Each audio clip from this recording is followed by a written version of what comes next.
Olá a todos, bem-vindos a mais um podcast Cuidures. Hoje temos como convidada a doutora Luzia Muniz, que é africana de Angola, é jornalista, socióloga, ativista interseccional e escritora mais recentemente. Nós vamos falar da mulher na política, o segmento dos episódios que temos feito, e a preparar essa entrevista, doutora Luzia, eu não pude deixar de pensar numa maneira melhor para começar do que a falar do seu livro. Porque, ao ler o seu livro, Silenciocracia, Jornofóbias e Outras Mazelas, o leitor percebe que este livro é comer e beber política. A primeira pergunta que eu tenho para si e que depois vamos conversar com base nisso e no desenrolar da conversa podem surgir outros temas. O que é que lhe inspirou a escrever e publicar este livro? Porque pelo que eu pesquisei, né, já era um texto que já vinha escrevendo e etc. O que é que lhe fez compilar e lançar uma obra? Primeiro, obrigada e parabéns pelo programa, obrigada pelo desafio. Bom, responder assim a duas jovens muito atentas e boas observadoras e muito inteligentes não é muito fácil. Sabes, a minha vida é uma sequência de acasos. Eu me tornei colaboradora, digamos, colunista do Novo Jornal, a convite do diretor do Novo Jornal, que é um camarada, irmão meu, merengue, meu mais novo, como a gente diz, que nem foi um convite, foi uma intimação para a qual eu não tinha sequer o direito de dizer que não. E quando ele me convida, o Armindo Laureano, ele pediu-me o nome da coluna. Okay. E eu pensei numa coisa assim, cronicando no feminino. Estava a pensar mais nas questões da igualdade de género, do direito das mulheres, na perspectiva dos direitos humanos, exclusivamente nessa perspectiva. Mas ele depois olhou para mim, para o meu próprio perfil, a minha intervenção cívica, político-cívica, e disse, não, já tem um nome para a tua coluna. E eu, como é que ela se vai chamar? Tunda Mungila. Tunda Mungila é quimbundo, que é a minha língua, e quer dizer desapareça, desocupa a loja, saia do caminho, deixe-nos em paz. É uma espécie de um grito de revolta. Okay. E então o nome da coluna acabou por condicionar os textos que eu fui escrevendo. Okay. Eu fui escrevendo em função do nome da coluna. E quando a coluna acabou por ter alguns leitores fiéis, digamos, um certo sucesso, não gosto muito da palavra, mas é um bocado isso, e o próprio Armindo Laureano disse, não, tu tens textos belíssimos, que tal a gente compilar isso e publicar um livro? Eu confesso que eu não estava, né, eu não tenho essa ideia que os outros têm de mim, de que eu faço coisas boas, de que penso coisas boas ou sei pensar, sei. Eu tenho uma ideia de mim um bocado, eu não diria pessimista, mas com menos segurança do que aparentemente as pessoas percebem. Não parece nada. Não parece nada, mas tu não podes imaginar as dificuldades que eu tenho de publicar um texto. Eu ponho não sei quantas pessoas a dar o aval antes de eu publicar o texto, pois tenho sempre a sensação que não é assim. Só passado muito tempo é que eu olho para o texto e digo, que belo texto. Nunca quando eu escrevo. E mais, eu raramente leio os meus textos. Okay. E raramente me ouço. Eu provavelmente não vou nem vou ver esse podcast. Okay. E não tenho essa segurança, tenho essa segurança. E assim surge o livro. E o livro, como tu dizias, e até porque leste, foste das pessoas que mais me incentivou depois a fazer outros lançamentos noutros sítios, com aquele vídeo que fizeste. Sim. O livro é o quê? É o meu estado de alma. Ok. Eu tenho dificuldades, eu sou jornalista há mais de 40 anos, eu tenho dificuldades, até porque o jornalismo ensinou-me isso, que notícia é o que é adverso, o resto é propaganda. eu tenho dificuldades, dizia eu, em escrever sobre coisas boas. Como leste o meu livro, é uma compilação de textos muito difíceis, muito azedos. Porque é essa a minha essência, a denúncia. Sim. A denúncia do que vai mal. A denúncia sobre aquilo que é preciso e é urgente mudar. A denúncia perante as injustiças sociais. A denúncia perante a discriminação, seja ela racial, discriminação de género. A denúncia perante todas as mazelas que ainda temos muito no mundo. E é isso que me faz escrever. Escrevo quinzenalmente, continuo a escrever para o Novo Jornal. Estou a pensar em publicar um outro livro, mas tenho alguma preguiça também. Enfim. Pelo menos é sincera. Porque implica organizar, né? Organizar os textos. Eu tive que organizar os textos para publicar esse livro, organizar em capítulos, para dar alguma lógica àquilo que as pessoas dizem que é o meu pensamento. E até para que os textos estejam, de certa forma, conectados. Para não serem questões muito avulsas. Exatamente. E que o leitor depois ficasse perdido de alguma forma, ao ler um e não perceber como é que um se interliga com o outro. Foi isso que eu tentei fazer e eu acho que consegui pelo menos facilitar que quem está do lado lá, quem lê, perceba o que é que eu penso, se é que penso alguma coisa, mas perceba pelo menos a ideia, as ideias que tenho e um pouco também a razão dessa amargura toda. Né?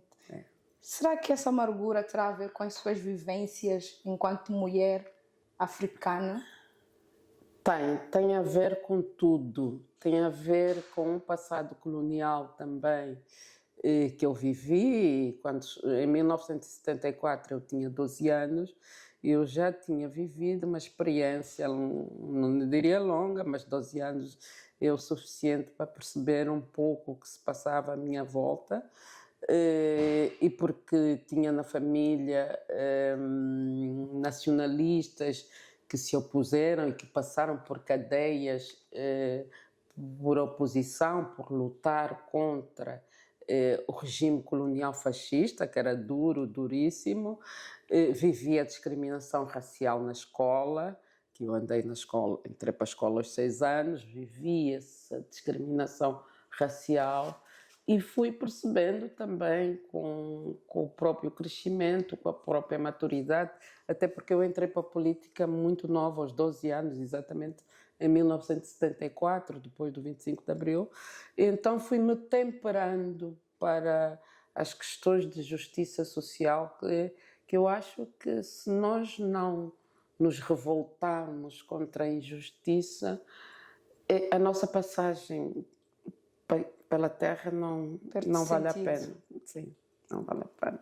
E é isso que me move, sobretudo, as injustiças, esse percurso de vida que eu fiz e político também, que me traz uma certa amargura e mais do que isso, uma desilusão muito grande, porque eu esperava que nesta altura da minha vida, eu tenho 61 anos, vou fazer 62 anos agora, daqui a pouco tempo, que nesta altura da minha vida eu não tivesse que me entristecer pelo percurso político dos nossos países. Pois.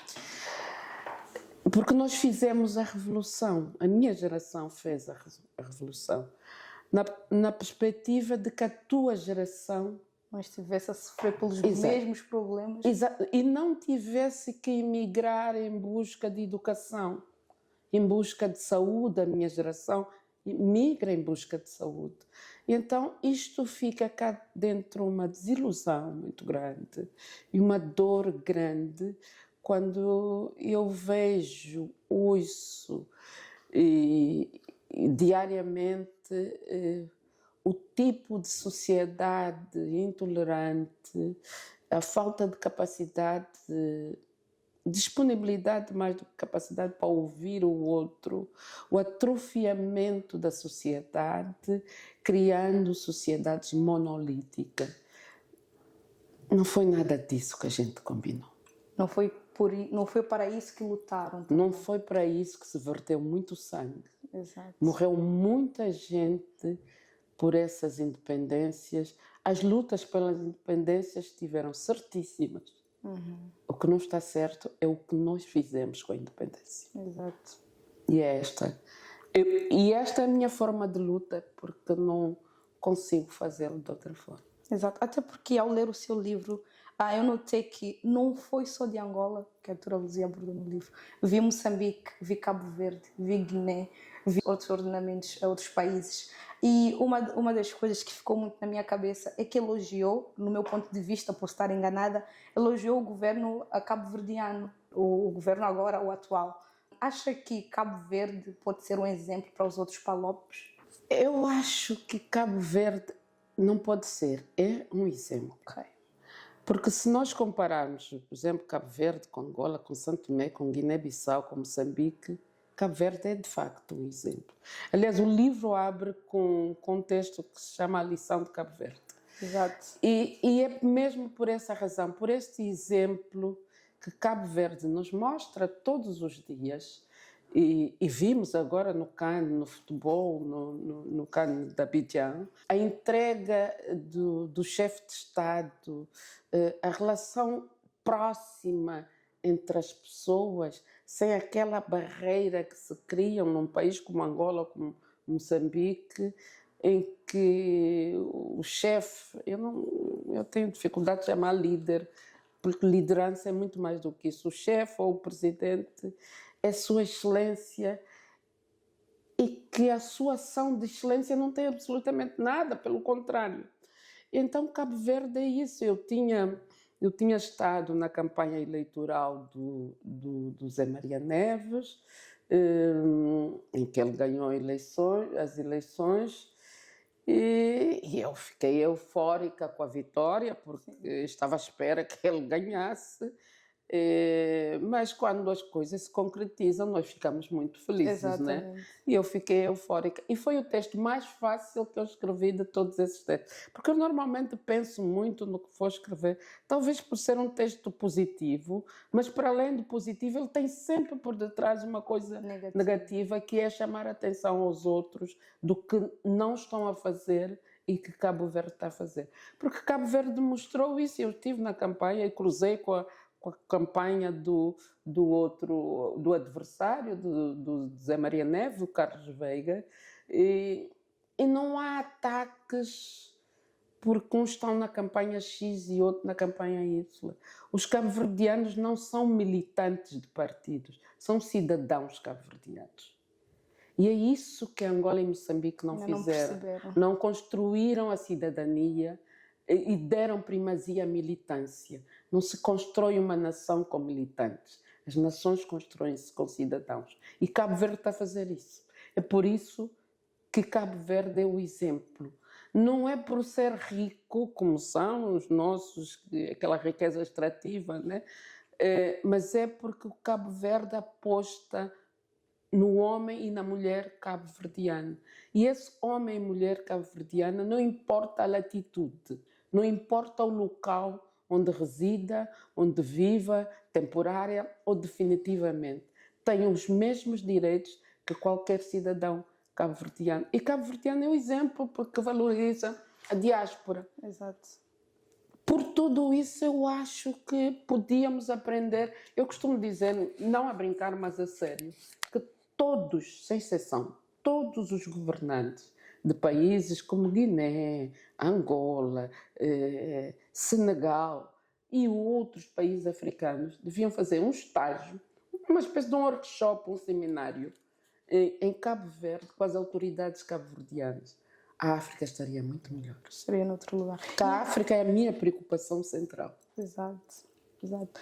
E em termos de representação feminina, eu também reparei que falou sobre isso no elogio que deu a Cabo Verde. Também na campanha estavam lá representadas mulheres na política, que é isso também que estamos à procura, né? Exatamente, exatamente. Então, também é um exatamente. ponto... Não, e Cabo Verde é o único país africano, o único país do mundo que teve um governo com mais de 60% de mulher. E foi o governo exatamente do Zé Maria Neves, quando ele foi primeiro-ministro, com mais de 60% de mulher. Naquela altura, nós estamos a falar de 2018, nós estamos a falar de 2016, aliás. Então, por isso, Cabo Verde é mesmo um exemplo que nós podemos seguir. E diferentemente de Moçambique, por exemplo, que teve até bem pouco tempo o primeiro governo paritário com o mesmo número de mulheres e de homens, em 2022, depois com as alterações, exonerações e nomeações, já não é paritário, já tem outra vez mais homens que mulheres. As mulheres cabo-verdianas, as mulheres do governo de José Maria Neves, aquilo não era quantidade de género, era mesmo igualdade de género. Porque há aqui uma diferença entre o que é quantidade e igualdade de género. Porque a igualdade de género pressupõe as mulheres têm voz própria em defesa das mulheres, em defesa da igualdade de género, e não as reprodutoras da voz do chefe, da voz masculina. Uma grande Aí diferença. entra a questão da quantidade de género. E é essa a diferença. Essa é a luta que eu hoje travo. Não basta ter 10 mulheres e 10 homens no governo. Se essas 10 mulheres vão defender a voz do homem. Exato. Nós temos, por exemplo, em Angola agora, a vice-presidente da República é uma mulher. Eu não conheço, eu e os cidadãos, os outros, ninguém conhece o que é que ela pensa sobre o aborto. Qual é a opinião dela sobre o aborto? Para que é que eu quero ter uma mulher que não tem uma opinião sobre as questões que dizem respeito à mulher? As mulheres. Se tem, não a exprime. E se não a exprime como política, não existe. Exato. Porque a política é comunicação. Exato. Não sei o que é que ela pensa sobre casamentos precoces. Não sei o que é que ela pensa sobre as raparigas que são tiradas da escola, por exemplo, a priorizar o estudo dos rapazes. Há uma infinidade de problemas relacionados com as mulheres. Nem sequer sei o que é que ela pensa sobre as zongueiras, que são o principal troço da economia angolana hoje, porque a economia em África é sobretudo informal. Exato. Então, nós não temos igualdade de género por nomear uma mulher. Nós temos ali quantidade de género. Mas não pode ser. Nós não podemos continuar a priorizar a quantidade de género. Porque igualdade pressupõe, antes de mais, liberdade. Exatamente. E se não há liberdade de género, não há igualdade de género.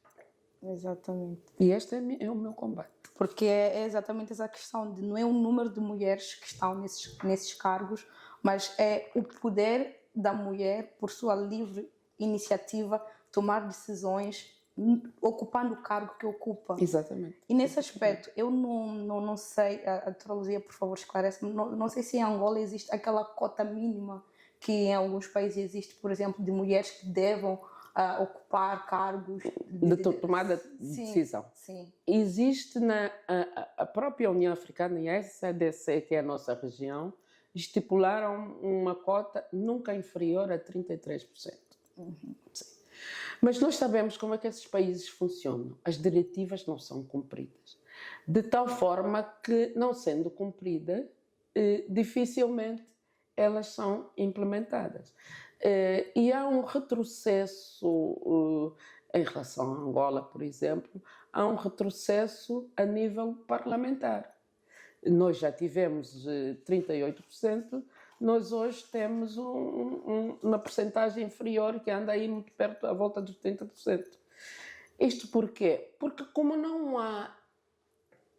A tal diretiva não foi transformada em lei interna. Não foi transposta. Exatamente. Não houve essa transposição a nível interno. Os partidos, cada um faz o que quer.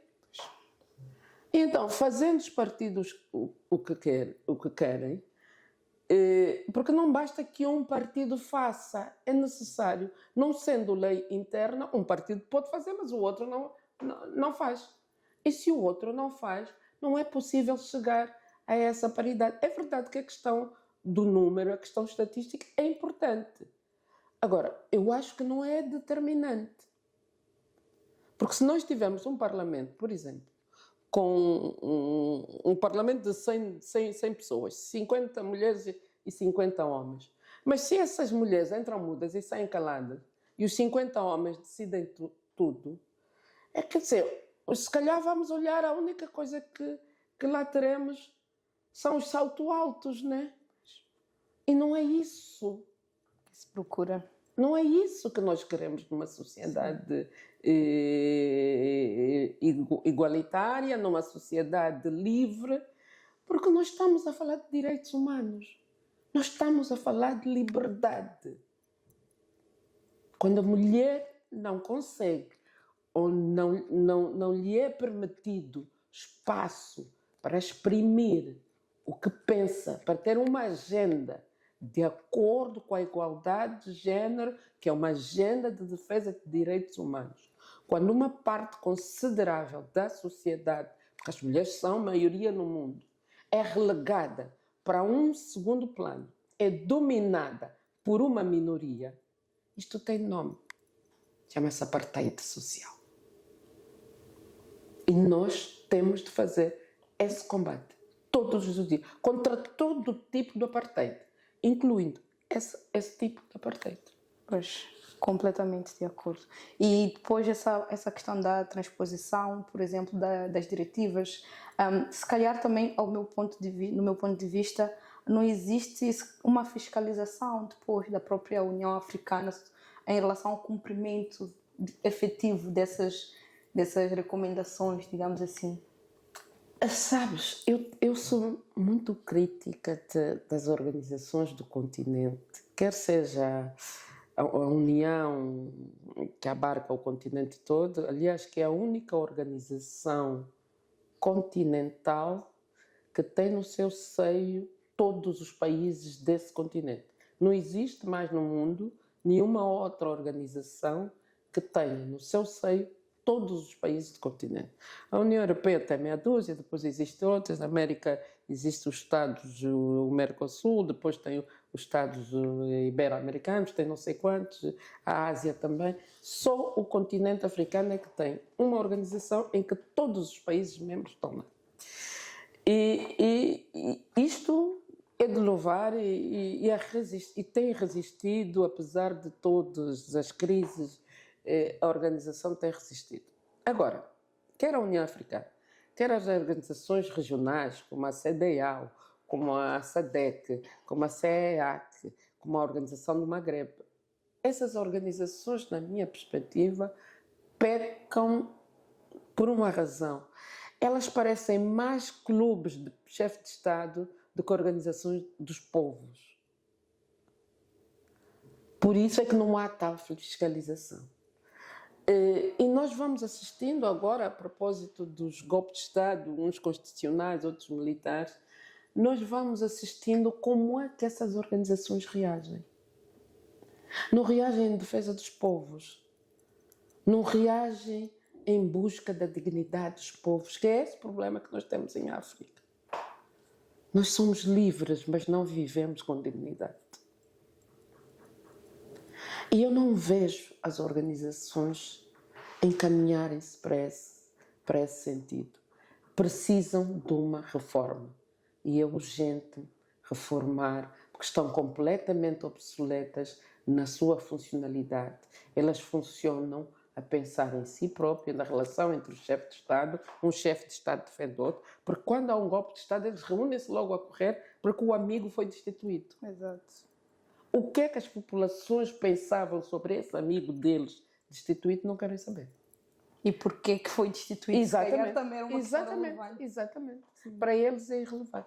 Porque formas inconstitucionais, mas há alguma coisa mais inconstitucional do que a miséria? Existe alguma coisa mais inconstitucional do que a miséria? Porque parte destes golpes são golpes contra a miséria. A miséria é constitucional? Quer dizer, não pode ser. Não pode ser. Então, É por isso que eu não defendo, como algumas pessoas, o fim dessas organizações, não, mas a sua refundação. E Sim. isto é urgente, sob pena do continente ser novamente dominado. Esperemos que não. Esperemos que não. Bom, vamos voltar um bocadinho ao seu livro. Eu, se não estou em erro, no seu lançamento ouvi algo parecido, ou se calhar foi depois do lançamento, na nossa conversa, que algum canal de televisão angolano deve ter se recusado a fazer a cobertura do evento de lançamento e, consequentemente, não conseguiu sequer lançar o livro em Angola. Não sei se essa questão depois foi ultrapassada. E depois também, lendo o livro, tem um capítulo dedicado à liberdade de imprensa, onde aborda várias questões. E uma das questões que aborda é efetivamente a nacionalização dos meios de comunicação social em Angola. E, dado esse enquadramento, a minha questão até é se acredita, para além das razões que expôs no seu livro, que essa recusa possa ter a ver com o fato da doutora Luzia ser mulher, possa estar relacionado com as questões de género. Acredita que se fosse um homem, essa questão teria sido recebida de outra forma e que poderia ter uma conclusão diferente, esse ponto de vista. Estou a perceber que está a ter algumas reações. Acho que toquei em algum ponto. Não, querida, de todo. O livro tem aqui esta palavra que diz silenciocracia, que é o título de um dos textos. E silenciocracia, o que é que eu defini como silenciocracia? É um regime da mordaça, onde não há liberdade de imprensa e de expressão, é uma espécie de um absolutismo, uma espécie de Luís XIV, l'état c'est moi, o Estado sou eu, e não há mais nada para além de mim. E é um pouco isso que se passa em Angola. O poder usa muitas artimanhas, estratagemas para silenciar ou para tentar silenciar as poucas vozes livres.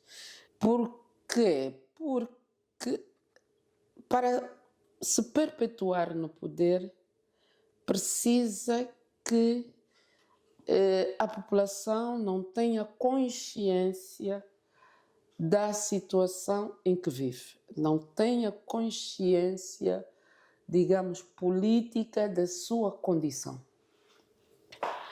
E para isso silencia as vozes livres.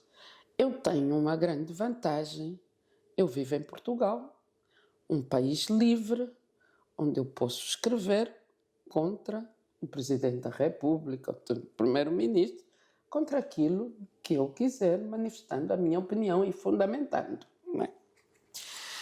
Isto não acontece em Angola. E não acontece de tal forma que as pessoas que livremente exprimem a sua opinião, como eu, são impedidas de o fazer nos meios de comunicação social, capturados e não nacionalizados, sequestrados pelo poder político.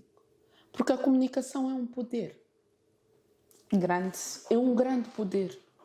E os regimes como estes controlam todas as instituições importantes e transformaram essa comunicação social com capitais públicos, que é a única que tem grande abrangência, em instrumento de propaganda e instrumento para controle das populações. Por isso, estão transformados em simplesmente órgãos que partilham, que difundem a propaganda e a narrativa do poder. Aquilo que a Chimamanda costuma chamar de a narrativa única, a história única. Não pode haver duas histórias na perspectiva dos absolutistas, na perspectiva dos ditadores, dos autocratas. Tem que ser a história de quem detém o poder. E é perante isso que eu não podia lançar esse livro em Luanda. Arranjaram muitos estratagemas, umas ameaças veladas ou subtis, mas a mim já nada me amedronta. Eu costumo dizer, quando as pessoas me perguntam se eu não tenho medo Ia perguntar isso assim. de enfrentar esses ditadores, esses autocratas, eu costumo responder um bocado com um certo romantismo. Diolinda Rodrigo, uma heroína angolana que é a minha referência, aliás, ela aparece muito nos meus textos. Sim. Lutou pela libertação do país e morreu pela libertação da pátria e fez muitas coisas até ser morta em combate aos 28 anos. Não teve filhos. Eu já tenho quase 62 anos, tenho filhos, netos, já fiz muitas coisas. Então, e ela não teve medo da morte, porque a causa era justa, porque ela acreditou naquela causa. Eu não sei se a minha causa é justa, mas eu acredito na minha causa. Então, e se eventualmente eles acharem que me fazem mal, que me matam, eu acho que o que eu penso não vai desaparecer. Vão nascer outras Luzias, até melhores do que eu, certamente. Por isso vai ser uma perda de tempo. Eu não tenho, de facto, medo. Não tenho já idade para ter medo, né? Pois também aquele sentimento de missão cumprida ou está no caminho para o cumprimento da sua missão, ou pelo menos sabe que já deixou algum legado, que já inspira jovens. Eu, por exemplo, Obrigada. É uma grande inspiração para mim. Então, acho que este legado, independentemente de tudo, ninguém consegue tirar. Acho que também é por aí. Sim, porque nós não podemos ficar...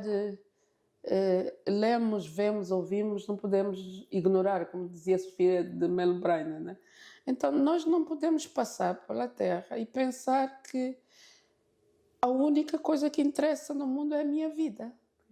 Não. Então não faz sentido. Nós somos seres sociais. E como seres sociais, tudo o que se passa à nossa volta tem que ser nossa preocupação.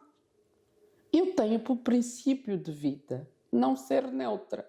Porque eu não acredito na neutralidade. A neutralidade é uma cobardia. E a neutralidade, como dizia Desmond Tutu, favorece o infrator, o opressor.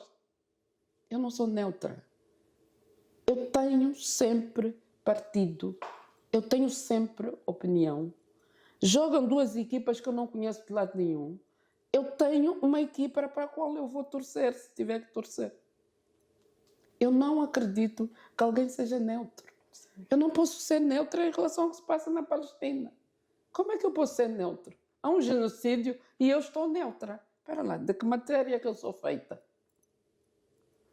Então é isso que me move. E é isso que tem que mover a humanidade. Sem medos. Porque falamos em direitos humanos, mas nos esquecemos de uma coisa essencial, a humanidade. E nós estamos a nos desumanizar. Exato. Quando nós vemos o mundo, sobretudo as potências ocidentais, a dizerem a Israel para fazer uma coisa mais leve, há um genocídio pequeno e um genocídio grande. Que é isso? Que é isso? Crianças acabadas de nascer, crianças completamente indefesas, como são todas as crianças. Assassina-se mais de 15 mil crianças e é preciso fazer uma coisa mais lenta. Por amor de Deus. Ir com calma. Assassinam-se crianças, matam-se inocentes. Depois, não, é preciso uma trégua para dizer. Não é uma trégua, é acabar com a guerra, não é uma trégua. É parar de vez com esse genocídio. Olha, o primeiro genocídio do século XXI, né? Televisionado. Enfim. Bom, continuando aqui, há tempos, assim como a doutora Luzia também já referiu no decorrer dessa nossa conversa, começou a sua vida política muito cedo e, nesse sentido, fez parte também do movimento popular de libertação de Angola, sendo que neste momento não faz parte. A minha questão é, tendo deixado um partido político e continuando a fazer política nas várias frentes, e sendo que comumente é muito confundida, a política é muito confundida com partidos políticos, poderia ajudar-nos a esclarecer essa diferença entre um partido político e política? Como é que uma pessoa que não esteja associada a nenhum partido político possa exercer a política? Eu sinto muito isso, principalmente, já falamos um bocadinho aqui também, nos nossos países, sempre que se fala de política está quase que intrinsecamente ligado a um partido político, quando não tem que ser assim. Pode Não devia ajudar-nos ser. a Não devia perceber ser assim. essa diferença? Como é que eu, uma pessoa individual, não sou filial, não sou membro de nenhum partido político, posso, de forma livre, fazer política? O que é política? O que é o partido político? Onde é que reside a diferença? Bem, como tu dizias, eu entrei para o MPLA muito nova, muito criança, e tive responsabilidades políticas dentro do MPLA. Aliás, eu fiz parte do coro que cantou o hino nacional de Angola pela primeira vez no ato de proclamação da independência. Eu tinha 13 anos. Eu não mudei os meus ideais. Eu continuo a ser uma mulher de esquerda, uma mulher que acredita numa África unida. Não acredito, sinceramente, num desenvolvimento de Burkina Faso, de Lesoto, de Marrocos, de Moçambique ou do Senegal, sem ser dentro do contexto africano. Eu não acho que a África vá muito longe se continuar na senda atual de desenvolvimento individual. Eu continuo com esses ideais, que foram os ideais que já foram do MPLA e que foram os ideais que me fizeram a pessoa que eu sou hoje. Só que o MPLA se transformou, como se transformaram grande parte dos chamados partidos libertadores. Hoje é mais um partido é um partido, digamos, não tão assente na ideologia, porque fazer política sem ideologia dá extremismos, dá populismos. Não é um partido assente em ideologia, mas é uma amálgama, uma oligarquia que tem como cimento o poder. O que une aquelas pessoas não é uma ideologia, é um poder, e o poder capaz de proporcionar benesses, privilégios materiais e financeiros, pecuniários e sociais ao grupo que rodeia o chefe. A forma de funcionamento desses partidos não é muito diferente do funcionamento da máfia siciliana, com uma diferença favorável à máfia. A máfia tem consciência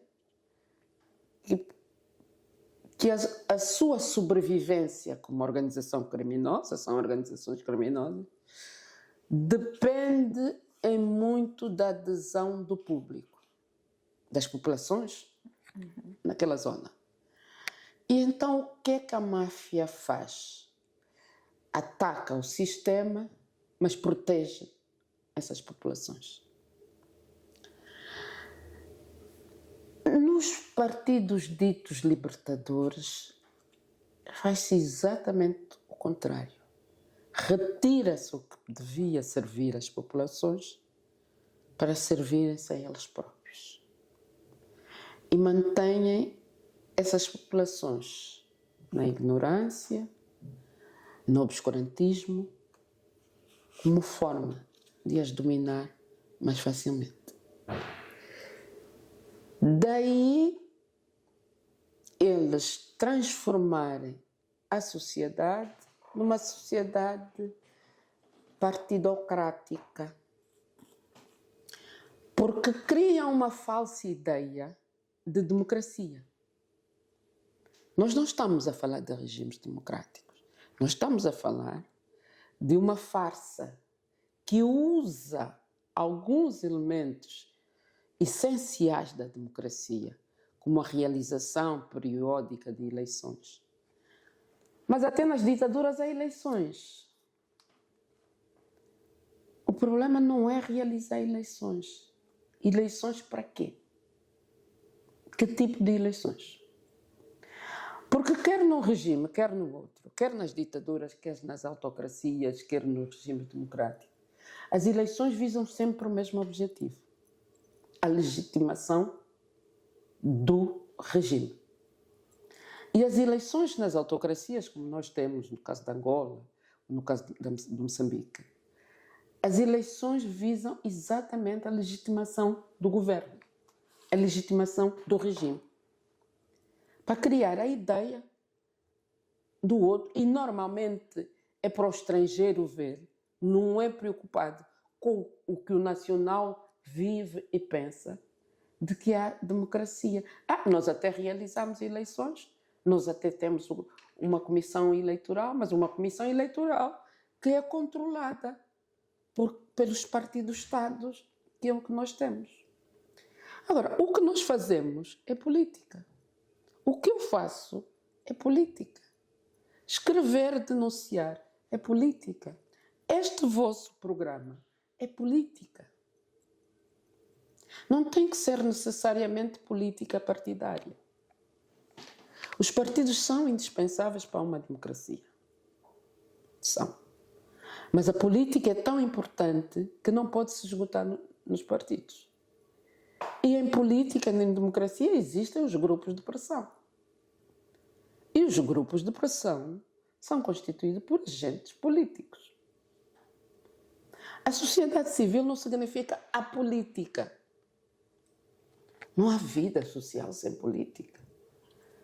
Há alguma coisa mais política do que defender a igualdade de género? E nós podemos fazer isso dentro de uma organização. Podemos fazer individualmente, escrevendo, protestando. Podemos fazer participando em manifestações. Sim. Há alguma coisa menos política do que estar numa manifestação contra o racismo? Pois. Denunciar essa extrema-direita xenófoba, reacionária. Isto é política. É impossível vivermos sem política. Ignorar a política. Ela está conosco. Sim. Ela está à nossa volta. Exato. Até nas escolhas que fazemos diariamente. Porque é que escolhemos ir para um caminho e não por outro? Isto tem a ver com as nossas opções também políticas. E mais do que políticas, ideológicas. Afinal, o que é ideologia? É a forma como nós nos comportamos na sociedade. Exato. O que nós defendemos. O que acreditamos. Exatamente. Isso, a ideologia depende, independentemente da conceptualização.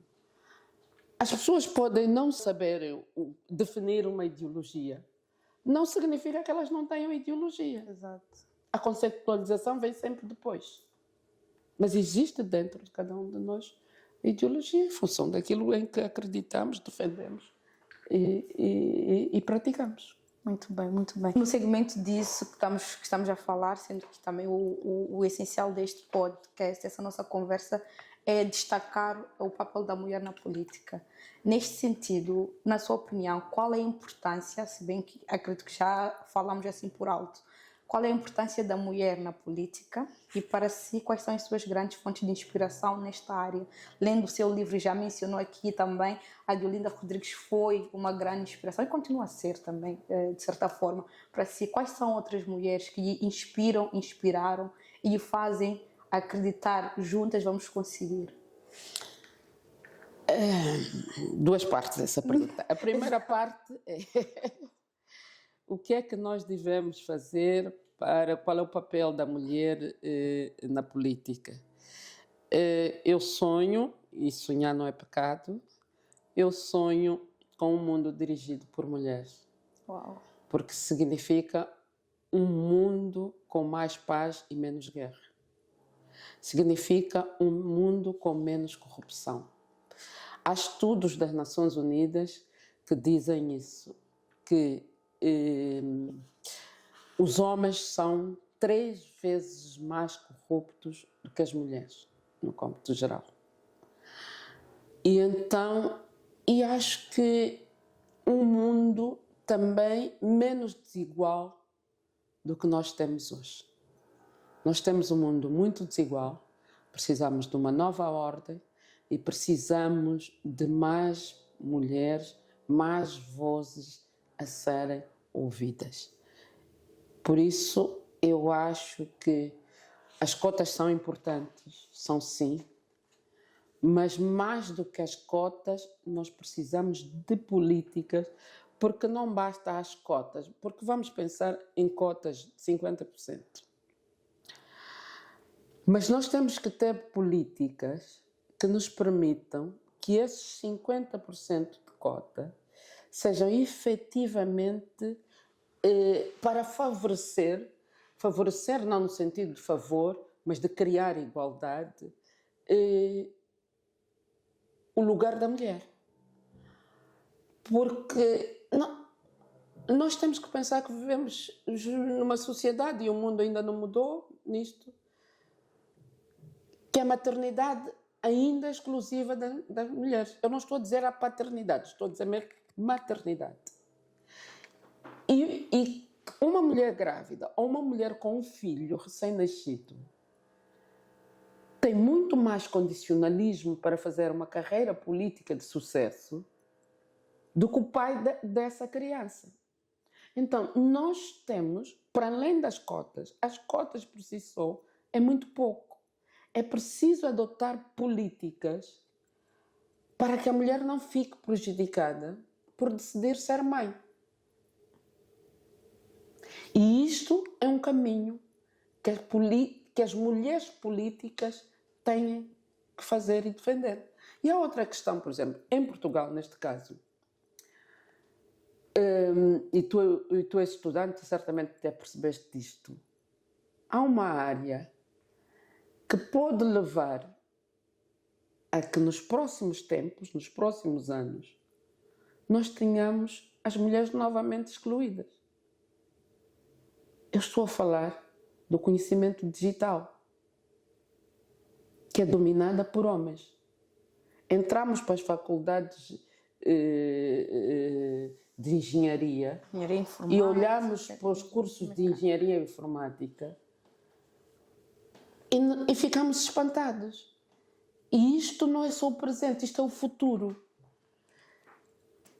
E quem não domina o digital será excluído proximamente, nos próximos anos, nas próximas décadas. Nós vamos ter outra vez o domínio de uma minoria sobre a maioria. Porque eu vejo muita gente a vangloriar-se pelo facto de hoje termos mais mulheres na universidade do que homens. Mas isto é muito pouco. Voltamos à questão da quantidade de género. Porque nós não estamos a ocupar, nós mulheres, nós juventude, nós mulheres jovens, os lugares que determinam a sociedade. Os lugares que decidem ou que vão decidir o caminho que a sociedade mundial, é isso que eu quero dizer, vai tomar. Porque são os homens que estão no digital. São os homens que estão nos cursos informáticos, os homens, os jovens, os rapazes. Estamos novamente a reproduzir esse tipo de diferença, esse tipo de exclusão das mulheres. E isto deve figurar nas preocupações, não só das mulheres, mas das sociedades em geral. E creio que isto é uma questão que devia preocupar governos e a sociedade mundial, as próprias Nações Unidas, para não haver novamente a discriminação da mulher em matéria do digital, em matéria de sociedade da informação. Pois, e por acaso, agora que falou disso, eu lembro perfeitamente que eu fiz minha faculdade em Direito e durante o curso posso quase que com certeza afirmar que 70% a 80% dos estudantes da minha turma, pelo menos, eram raparigas, mulheres. Mas depois, agora, estando no mercado de trabalho, mesmo em sociedades de advogados, assim, por exemplo, a maior parte dos advogados ou das advogadas são mulheres, mas depois os managing partners, os sócios, são homens. A maior parte das pessoas com poder de decisão sobre o rumo que aquela sociedade de advogados vai tomar, sobre aquela empresa e etc. Por mais que num curso a maior parte da população seja feminina, por mais que na própria empresa a maior parte da população seja feminina, pois naqueles cargos mais de tomada de altos, decisão são sempre os homens. Exato, notei isso agora também no mercado de trabalho e de facto é uma luta. Temos ainda muito a fazer. Sim. Porque não basta termos 10 ministras e 10 ministros, 50 deputados e 50 deputados. Há muito mais para fazer. É preciso a liberdade de género. Exato. Isto, para mim, é a luta deste século. Pela liberdade de género. Quando nós chegarmos aí sim. Exato. Derrubamos o apartheid de género que nós temos. Exato. E pronto, a segunda parte da minha questão, quem são as suas amigas políticas? As minhas referências políticas, as mulheres que são minha referência política. Bom, já falaste da Diolinda, eu ia falar de Indira Gandhi, que foi primeira-ministra da Índia, aliás é filha de Mahatma Gandhi, né? Não por ser filha de Mahatma Gandhi, mas pelo papel que ela desempenhou enquanto primeira-ministra da Índia. Eu ia falar também de Helena Johnson, que foi presidente da Libéria, eleita democraticamente, acho uma referência. Vou falar de Salma, que é presidente na Tanzânia, pronto, é presidente depois da morte, o presidente assumiu o poder, porque são referências boas, positivas no continente africano e que nos ajudam a olhar para a África com outra perspectiva, mas há uma outra grande referência política da minha vida, que é o Winnie Mandela, que há de ser sempre uma das maiores referências para mim no continente africano, porque eu conheci o Winnie Mandela quando eu era conhecer, no sentido de conhecer a luta dela, quando eu era chefe do Desk África da Angola, e eu controlava o noticiário africano de Angola. Eu todos os dias, literalmente todos os dias, eu dava uma notícia sobre a Winnie Mandela. Quem faz Mandela esse herói, esse grande herói do mundo, é a Winnie, porque Mandela estava na cadeia. Né? Todos os dias a Winnie foi detida, a Winnie fez uma manifestação com 5, com 3 pessoas, com 4, com meia dúzia, com não sei o quê. A Winnie enfrentou a polícia, a Winnie. Então, a Winnie Mandela é uma das maiores referências da minha vida como mulher. As duas grandes referências, a Winnie e a Diolinda Rodrigues. Essas são, de todas, as grandes mulheres sem as quais eu não passo. Olha, até posso contar, não é bem um segredo. Eu tenho na minha mesinha de cabeceira o diário de Diolinda Rodrigues, que nunca sai de lá. Eu leio, porque está em momentos difíceis, eu vou lá e digo o que é que a Diolinda me diria. E então encontro lá sempre qualquer solução para ir. Sou muito diolindista e muito winista, mas sem ser necessariamente mandelista. Sim. Gosto muito mais da Winnie do que de Nelson Mandela. Okay. Acho incomparável para mim. Sim. Acho que é sempre importante, em todas as lutas que nós fazemos, temos também fontes de inspiração, pessoas que nos fazem acreditar que a nossa luta não está errada. Exatamente. Assim dizer. Exatamente. Estamos no caminho certo. Estamos no caminho certo, que haverá luz.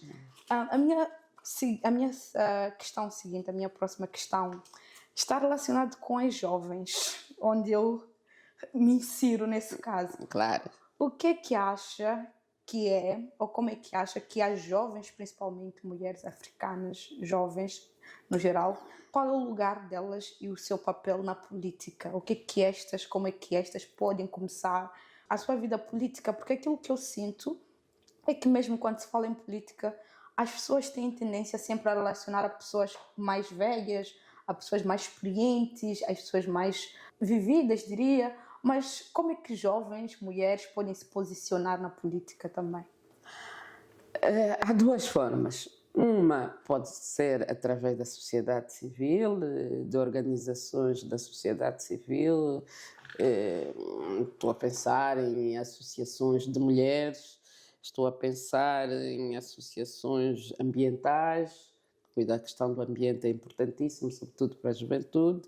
Estou a pensar em organizações contra o racismo.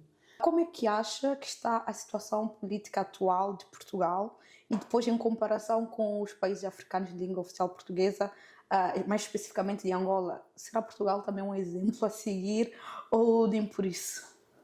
Bem, não é bom comparar arroz e feijão, né? Se bem a brincar.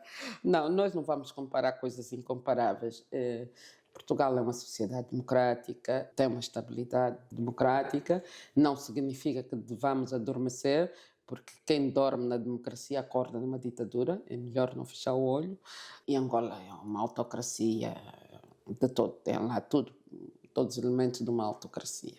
A situação em Portugal, política, é preocupante. Portugal é um país pobre dentro do conjunto da Europa e é um país em que a vida económica depende muito da ação governamental. E nós não temos uma economia que resista a negociações intermináveis para formar governo, como acontece na Bélgica, como acontece na Alemanha, como acontece na Itália. Então, isto preocupa-me se não houver uma maioria robusta capaz de segurar o país, capaz de liderar o país. Relacionado a isto e a perguntas também que já fomos respondendo, que já foi respondendo ao longo daqui da nossa conversa, como é que acha que os costumes, a tradição e as outras práticas que variam consoante o país, como disse também que não podíamos comparar arroz e feijão, não é? Então acho que essas questões do costume, da tradição e das práticas mais locais, como é que acha que essas questões influenciam a política? No caso dos nossos países, eu acho que nós somos alguma confusão cultural. A cultura, em todas as sociedades, não é uma coisa estática. A cultura é dinâmica. Nós hoje vivemos nessa sociedade moderna, mas é preciso, se a gente recuar à Idade Média, para aí fora, temos que nos lembrar que quando um novo soberano subisse ao trono, um ser humano era sacrificado, né? Para enaltecer o soberano e etc. Era a cultura. Então nós temos que pensar, onde é que está a cultura? Será a cultura aquilo que é um atropelo, um atentado à humanidade?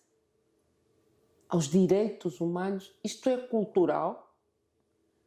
E se é cultural é mutável? Porque nós não mudamos o nosso ADN, mas nós mudamos a forma de viver. Então, o que é a essência da cultura? A cultura é tudo que se acrescenta a partir do momento que a gente nasce. Tudo aquilo que vem a partir daí é cultura.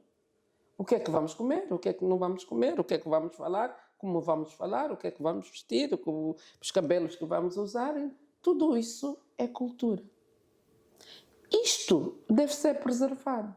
Eu não posso ser prejudicada por ter cabelo carapinha. Eu não posso ser prejudicada por gostar de comer chima. Eu não posso ser.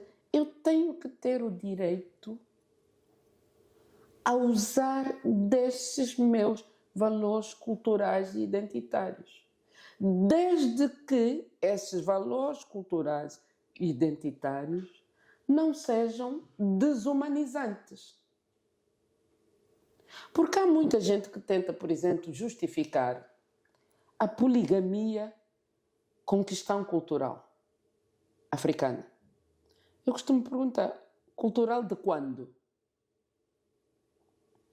As sociedades africanas, antes da invasão e ocupação europeia e árabe, eram sociedades matriarcais.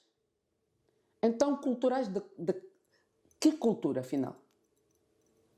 Então eu vou recuar e vou pensar na poliandria. Não, são relações de poder. A poligamia não é mais do que isso. São relações de poder, o domínio do homem sobre as mulheres. Porque se nós formos sinceras, honestas, e perguntar uma mulher que vive num casamento polígamo, se ela não gostaria de viver num casamento não polígamo, mas ela não tem poder para reivindicar o contrário. Então é disso que nós falamos quando falamos de cultura. A essência da cultura são os meus valores identitários. Nunca podem ser os valores desumanizantes. E se é desumanizante, deixa de ser valor. Exato. E é isso que nós temos que todos os dias lutar. Eu gosto de andar de capulana. Não posso ser prejudicada por gostar de andar de capulana. Sim. Porque eu gosto das cores, eu gosto da textura. Sim, da vida. Eu gosto da vida. Sim. Porque eu gosto de me ver alegre, porque dá alegria, não quero ver o meu rosto triste com coisas cinzentas. E não posso ser prejudicada por isso, porque é o meu valor identitário. A sociedade tem que criar condições, porque a democracia também é a sociedade das minorias. As minorias não podem ser prejudicadas por ser minorias. Exato. Então tem que haver formas de incorporar as razões culturais, os costumes e algumas tradições também no respeito e promoção dessas tradições. Okay. Aliás, existe já muita coisa na sociedade portuguesa que nós percebemos que é das nossas culturas.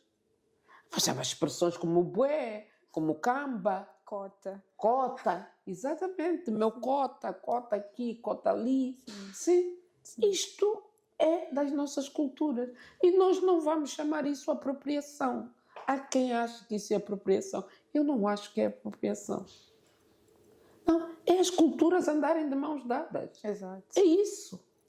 Exato. Se um jovem portuguesíssimo da Costa e da Silva e etc. usar o cota, não tem mal nenhum. Não há nenhuma. É a simbiose cultural que é inevitável. Porque as sociedades saudáveis, uns influenciam os outros. É como a gente lá em casa. O pai influencia a mãe e vice-versa, os irmãos influenciam-se mutuamente. Isto é que é criar uma sociedade saudável e não aquilo que os ingleses chamaram de desenvolvimento paralelo das raças, em que não se cruzam em lado nenhum. Pois. Estamos quase a chegar ao fim da nossa conversa, mas uma questão que eu fiquei curiosa, não sei se foi em alguma conversa nossa, num evento que nos encontramos, que a doutora Luzia referiu que aqui em Portugal, principalmente, quando era convidada para algum evento para falar de jornalismo ou para falar enquanto jornalista, era muitas das vezes convidada para falar de jornalismo negro, africano, ou enquanto jornalista negra. E sempre com essa conotação do jornalismo e depois associada ao racial. A minha questão é, como é que acha que o racismo estrutural tem influência na política? Brilhante pergunta. Nós tivemos há 2 anos, em 2022, ou 21, já nem me lembro, eleições antecipadas aqui em Portugal. 21, acho que foi. Sim, já estamos em 24, não é? Sim. Eleições antecipadas porque dissolveu-se o Parlamento e tal, o governo, etc. E convocaram-se eleições antecipadas. Nós estávamos em plena pandemia. A campanha eleitoral para essas eleições realizou-se sobretudo nos mídias. Os debates na televisão E os debates sobre os debates. Os debates entre os candidatos, né? E depois desses debates entre os candidatos, havia os debates sobre os debates. Por causa das limitações da pandemia e tal, não havia muito contacto na altura. Nesses debates sobre os debates, havia os comentadores. Entre homens e mulheres, com idades entre os 20 e qualquer coisa e os 80. Viste lá algum negro? Alguma negra? Não. É disso que eu falava. Raramente vejo. Nós não temos nos médias em Portugal, na televisão, que é quase um eletrodoméstico lá em casa, que toda a gente tem. E muita gente só se informa através da televisão. Nós não temos negros. Não temos negros comentadores. Negros comentadores. Comentadores políticos. Temos comentadores de futebol. Comentadores políticos. E o comentário político, a análise política, é um dos elementos condicionantes da minha decisão política. Como vou votar, em quem vou votar, muitas vezes depende do comentário político, da análise política feito por A, B ou C. E uma área como esta, nós não temos negros. E nós não temos negros por causa desse racismo estrutural de que tu falavas. Por isso, é preciso, por aí, é preciso cotas. É preciso cotas, mas antes das cotas, é preciso a recolha de dados étnico-raciais. É preciso saber quem são os negros, quantos são, o que fazem, como fazem e onde fazem.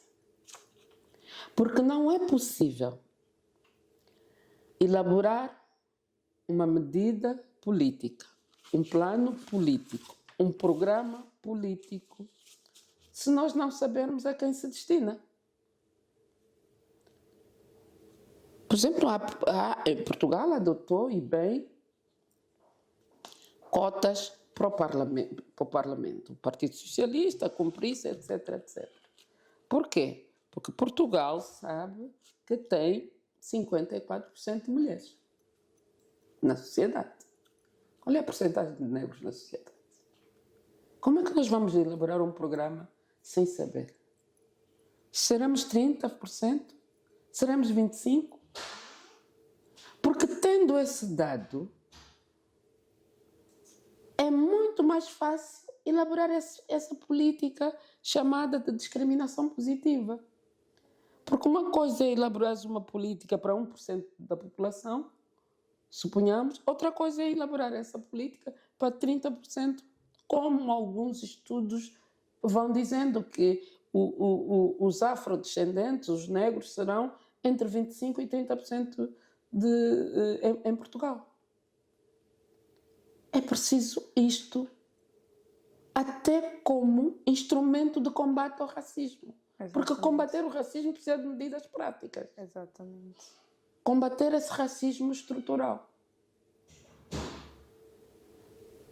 Mas os decisores, como são, grosso modo, brancos, e querem continuar na sua branquitude, não estão preocupados com uma sociedade, digamos, realmente democrática. Porque se não há igualdade racial, nós não podemos falar em democracia plena. Representatividade. Claro. E isso é fundamental. É fundamental os negros estarem em todos os espaços do poder. E a comunicação social é um dos principais espaços de poder. Enquanto estiverem os negros arredados dos espaços de poder, nós não teremos democracia igualitária que é preciso ter em Portugal. E esse é um combate que nós continuamos a fazer. E eu fui me apercebendo das listas agora para as eleições em Portugal, e a lista do PS não tem uma pessoa negra sequer. A pergunta que eu faço é: Tínhamos negros porque o líder do PS não era branco. Sim, António Costa não é branco. Tivemos a primeira mulher negra ministra nomeada por um primeiro-ministro não branco. Nós temos que continuar a cavar e a fazer essa luta, porque desistir nunca.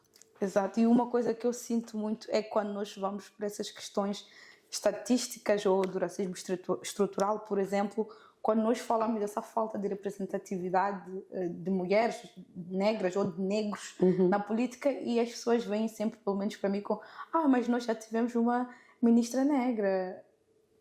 Sim. Mas e uma andorinha faz a primavera? É onde é que eu quero chegar, porque vem sempre, já tivemos uma em não sei quantos anos, uma serve daquele exemplo, pronto, já tiveram e... Não, e olha o verbo, tivemos. Não é temos, é tivemos. Sim, exato. E uma andorinha faz a primavera. É preciso mais Franciscas. E essa Francisca nomeada por um não branco. Ou seja, nós também podemos dizer a coisa de outra forma. Nenhum branco nomeou uma mulher negra para ministra. Exato. Aí não tem por onde, volta por onde dar. Se formos por esse caminho, também vamos apresentar a coisa desta forma. Não, é preciso eliminar esse racismo estrutural. É preciso cotas, sim, é preciso cotas e é urgente da seção de cidade. Porque nós temos que perceber porque é que as crianças negras têm uma taxa de reprovação, de insucesso escolar, 4 ou 5 vezes superior às outras crianças. Exato. Para isso temos que saber onde é que elas andam. Para isso temos que saber quantas são, como vivem. Porque não basta apregoar a história da escola pública como um elevador social. É porque o elevador depende do andar de onde se parte. O mesmo elevador, se eu partir do reto-chão e tu partires do quarto, nós não chegamos ao 8º andar ao mesmo tempo. E a probabilidade de eu chegar ao 8º andar é muito menor do que a tua probabilidade que partiste do 4º ano. É disso que nós falamos quando falamos de desigualdades. Vamos correr para o E a desigualdade em Portugal tem rosto. E o rosto é negro. A pobreza tem rosto. O rosto é negro. Ou o rosto é cigano. Nós precisamos de vencer esse racismo estrutural e o melhor, e um dos exemplos é ter os negros, os ciganos, nos lugares, as pessoas ciganas, nos lugares, nos espaços de poder. Espaço de poder tem que ser a comunicação social também.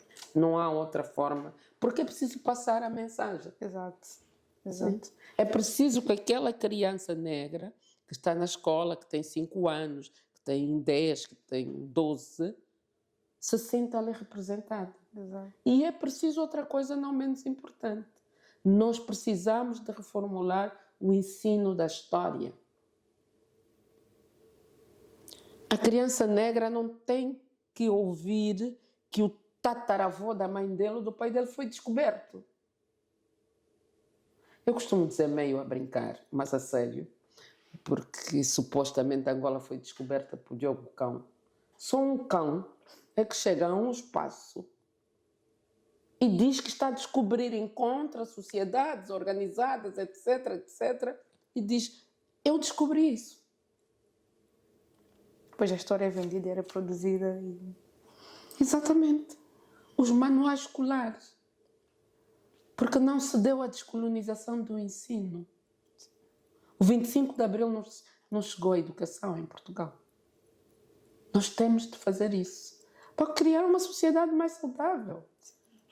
Sim, uma sociedade desenvolvida tem que ter isso. Estudar.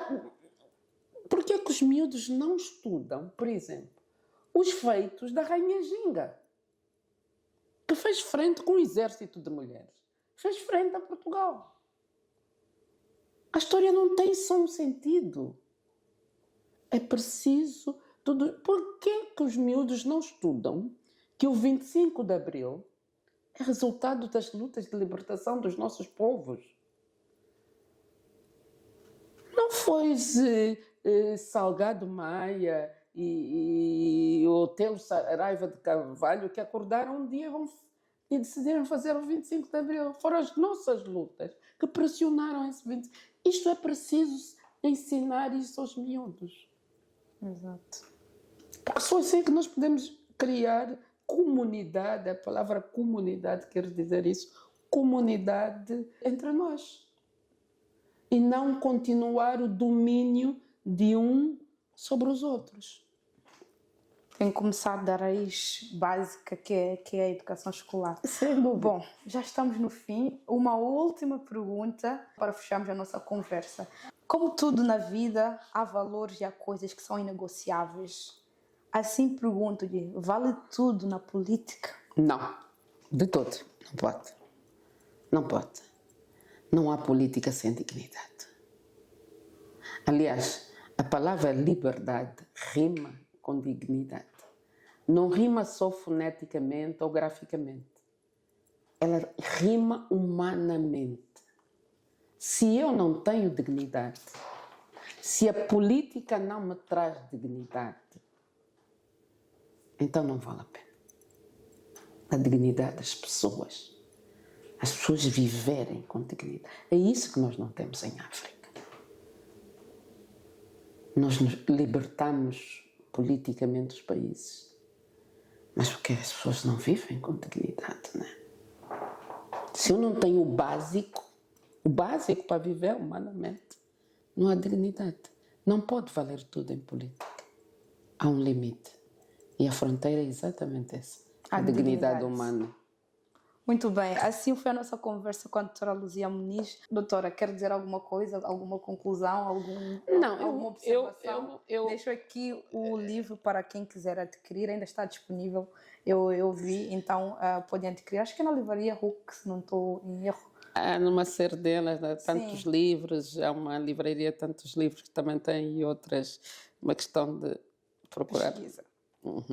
E pronto, não sobrou mais nada por dizer, está tudo dito. Há sempre alguma coisa mal de nós se as conversas terminam, né? Exato. As conversas têm graça quando elas são inacabadas. Exato. Porque a vida, se termina a conversa, termina a vida. Exatamente. E não é para isso que cá estamos, e agradeço imenso o vosso trabalho, parabéns. Obrigada. Duas jovens guerreiras com vontade de trazer um mundo, de trazer uma África também para aqui, para dentro, e mostrar, sobretudo, de que é feita essa diversidade humana.